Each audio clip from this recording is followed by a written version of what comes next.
Hi hello friends, welcome back to my YouTube channel. After long time video ಮಾಡ್ತಾಯಿದ್ದೀನಿ.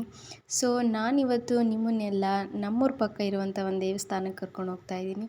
So ನಮ್ಮೂರು ಯಾವುದು ಅಂದರೆ ಗುಂಡ್ಲುಪೇಟೆಯಿಂದ 5 kilometre ಮುಂದೆ ಬಂದು ಮೇನ್ ರೋಡಲ್ಲಿ ಬಲಕ್ಕೆ ತಿರ್ಕೊಂಡು ಅಲ್ಲಿಂದ 3 ಕಿಲೋಮೀಟ್ರ್ ಹೋದರೆ ಈ ದೇವಸ್ಥಾನ ಸಿಗುತ್ತೆ. ಈ ದೇವಸ್ಥಾನದ ಹೆಸರು ಬಂದು ತ್ರಿಯಂಬಕೇಶ್ವರ ಮತ್ತು ತ್ರಿಯಂಬಕೇಶ್ವರಿ ದೇವಸ್ಥಾನ. ಇದು ತ್ರಿಯಂಬಕಪುರ ಎನ್ನುವಂತಹ ಒಂದು ಊರಲ್ಲಿರುವುದು. ಇದು ಚಾಮರಾಜನಗರ ಡಿಸ್ಟಿಕ್, ಗುಂಡ್ಲುಪೇಟೆ ತಾಲೂಕು, ತೆರಕಣಾಂಬಿ ಹೋಬಳಿಯಲ್ಲಿರುವಂತಹ ಒಂದು ಹಳ್ಳಿ, ತ್ರಿಯಂಬಕಪುರ ಅಂತಹ ಒಂದು ಹಳ್ಳಿಯಲ್ಲಿರುವಂತಹ ದೇವಸ್ಥಾನದ ಇದು ಸುಮಾರು 2009ನೇ ಇಸ್ವಿಯಲ್ಲಿ ಚಾಲ್ತಿಗೆ ಬಂದಿದ್ದಂಥದ್ದು. ಈ ದೇವಸ್ಥಾನದ ಈಗಿನ ಸ್ಥಿತಿ ಮತ್ತು ಅಂದಿನ ಸ್ಥಿತಿಯನ್ನು ನೀವು ನೋಡ್ತಾ ಇರ್ಬೋದು. ಸೊ ಫ್ರೆಂಡ್ಸ್, ಅಲ್ಲಿ ನೋಡಿ ಇವಾಗ 2009ನೇ ಸಾಲಿನ ಇಂದಿನ ಸ್ಥಿತಿ ಅಟ್ ಪ್ರೆಸೆಂಟ್ ಇವಾಗ ಹೆಂಗಿದೆ ಅನ್ನೋ ದೇವಸ್ಥಾನದ ಪಿಕ್ಚರನ್ನು ನಿಮ್ಗೆ ತೋರಿಸ್ತಾ ಇದ್ದೀನಿ. ಈ ದೇವಸ್ಥಾನದ ವಿಶೇಷತೆ ತುಂಬ ಒಳ್ಳೆಯದು. ಈ ವಿಶೇಷತೆ ಏನಪ್ಪ ಅಂತಂದರೆ, ಇದು ಚೋಳರ ಕಾಲದಲ್ಲಿ ನಿರ್ಮಾಣ ಆಗಿರುವಂತಹ ದೇವಸ್ಥಾನ. ತ್ರಿಕಾಲದಲ್ಲಿ ನಂದಿಗೆ ಬೀಳುವ ಬಿಸಿಲು ಶಿವನಿಗೆ ಲಿಂಗದ ಮೇಲೆ ಬೀಳುತ್ತೆ. ತ್ರಿಕಾಲ ಅಂದರೆ ಬೆಳಗ್ಗೆ, ಮಧ್ಯಾಹ್ನ ಮತ್ತು ಸಾಯಂಕಾಲ 3 ಹೊತ್ತು ಸಹ ಈ ಸೂರ್ಯನ ಕಿರಣ ಲಿಂಗದ ಮೇಲೆ ಬೀಳುತ್ತೆ. ಸೊ ಇದಕ್ಕೆ ತುಂಬ ಇತಿಹಾಸ ಇದೆ. ಇದು ಚೋಳರ ಕಾಲದಲ್ಲಿ ನಿರ್ಮಾಣ ಮಾಡಿರೋದು. ನೋಡಿ, ಇದರ ಕಲ್ಲಿನ ಕಂಬಗಳು, ವಾಸ್ತುಶಿಲ್ಪ ಅಂತೂ ತುಂಬ ಚೆನ್ನಾಗಿದೆ. ಯಾರೆಲ್ಲ ನಮ್ಮ ಗುಂಡ್ಲುಪೇಟೆ ಕಡೆ ಬಂದರೆ ಈ ದೇವಸ್ಥಾನಕ್ಕೆ ಒಂದು ಸಲ ವಿಸಿಟ್ ಮಾಡಿ. ತುಂಬ ಚೆನ್ನಾಗಿದೆ ದೇವಸ್ಥಾನ. ಮತ್ತು ಹೀಗೆ ಮುಂದೆ ಹೋದರೆ ಅಲ್ಲಿ ಪಂಚಲಿಂಗಗಳು ಅಂತ ಇರುತ್ತೆ. ಸೊ ಅದನ್ನು ನೋಡ್ಕೊಂಡು ಬನ್ನಿ ಫ್ರೆಂಡ್ಸ್.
ಹೀಗೆ ಮುಂದೆ ಬಂದರೆ ಸ್ನೇಹಿತರೆ, ಇದು ತಾಯಿ ಶ್ರೀ ತ್ರಿಯಂಬಕೇಶ್ವರಿ ಅಮ್ಮನವರ ಸನ್ನಿಧಿ.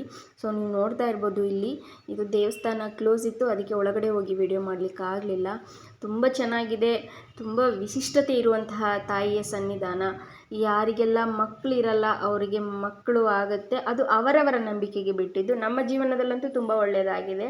ಸೊ ನೀವು ನೋಡ್ತಾ ಇರ್ಬೋದು ವೆದರ್ ಎಷ್ಟು ಚೆನ್ನಾಗಿದೆ ಅಂತ ಹೇಳಿ. ವಾಸ್ತುಶಿಲ್ಪದ ಬಗ್ಗೆ ಅಂತೂ ಹೇಳೋಕ್ಕೆ ಆಗೋದಿಲ್ಲ.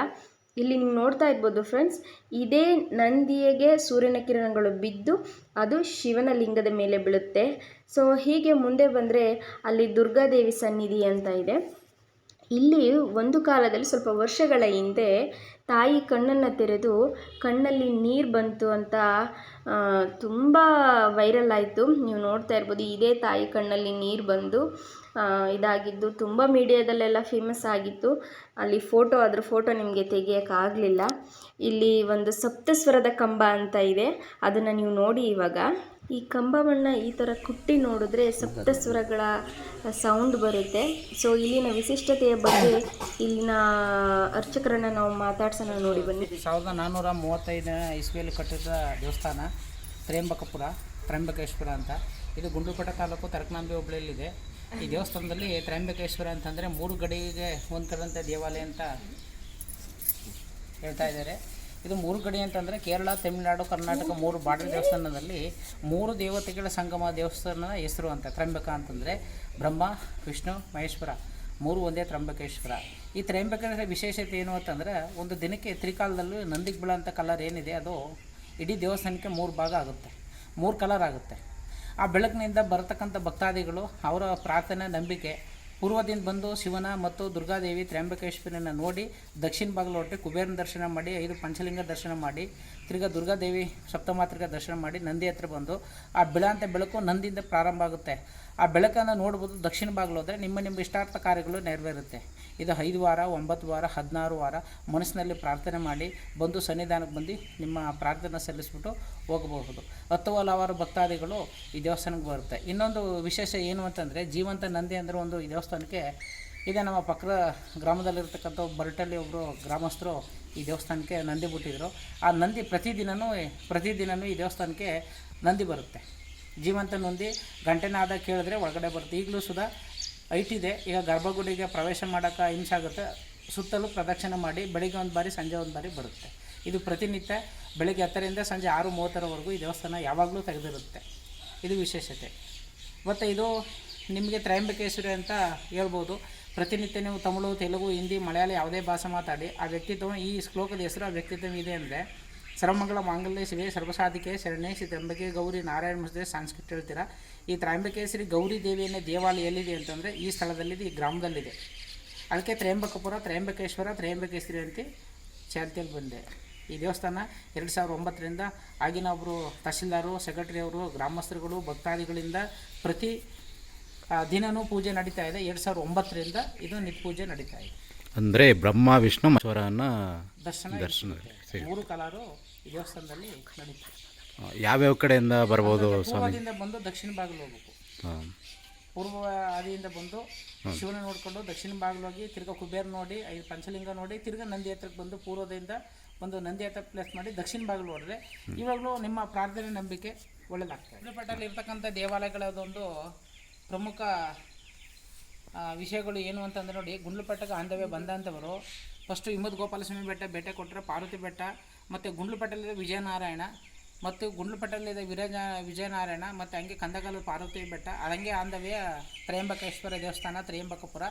ಅಂದರೆ ಹಂಗೆ ಹೋದರೆ ನಾವು ತರಕನಾಂಬೆ ಲಕ್ಷ್ಮೀ ವರದರಾಜ ದೇವಸ್ಥಾನ ಮತ್ತು ಉಲಗನಮುರ್ಡಿ ದೇವಸ್ಥಾನ ಇದೆ. ಇದು ಗುಂಡ್ಲುಪೇಟೆ ಸೈಡ್ನಿಂದ ಬಂದಂಥವರಿಗೆ ಪ್ರವಾಸಿಗರಿಗೆ ಹೇಳ್ತಕ್ಕಂಥ ಮಾಹಿತಿ. ಮತ್ತು ಈ ದೇವಸ್ಥಾನಗಳು ಒಂದು 10 ಕಿಲೋಮೀಟರ್ ಒಳಗಡೆ ದರ್ಶನ ಆಗುತ್ತೆ.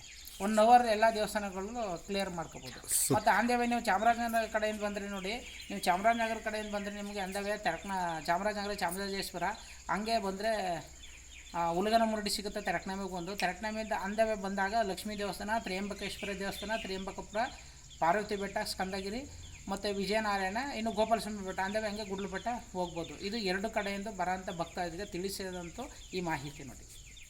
ದೇವಸ್ಥಾನದ ಇತಿಹಾಸ ಮತ್ತು ಗುಂಡ್ಲುಪೇಟೆ ಕಡೆ ಬಂದರೆ ಯಾವ ಥರ ಬರ್ಬೋದು ರೂಟ್ ಮ್ಯಾಪ್ ನಿಮಗೆ ಅಲ್ಲಿನ ಅರ್ಚಕರು ತಿಳಿಸ್ಕೊಟ್ಟಿದ್ದಾರೆ ಫ್ರೆಂಡ್ಸ್. ಸೊ ಯಾರೆಲ್ಲ ನಮ್ಮ ಗುಂಡ್ಲುಪೇಟೆ ಕಡೆ ಬಂದರೆ ಈ ದೇವಸ್ಥಾನಕ್ಕೆ ಒಂದು ಸಲ ಬಂದು ವಿಸಿಟ್ ಮಾಡಿ. ಸೊ ನನ್ನ ಈ ವಿಡಿಯೋ ನಿಮ್ಗೆ ಇಷ್ಟ ಆಗಿದರೆ please like, share, comment. Thank you for watching this video friends.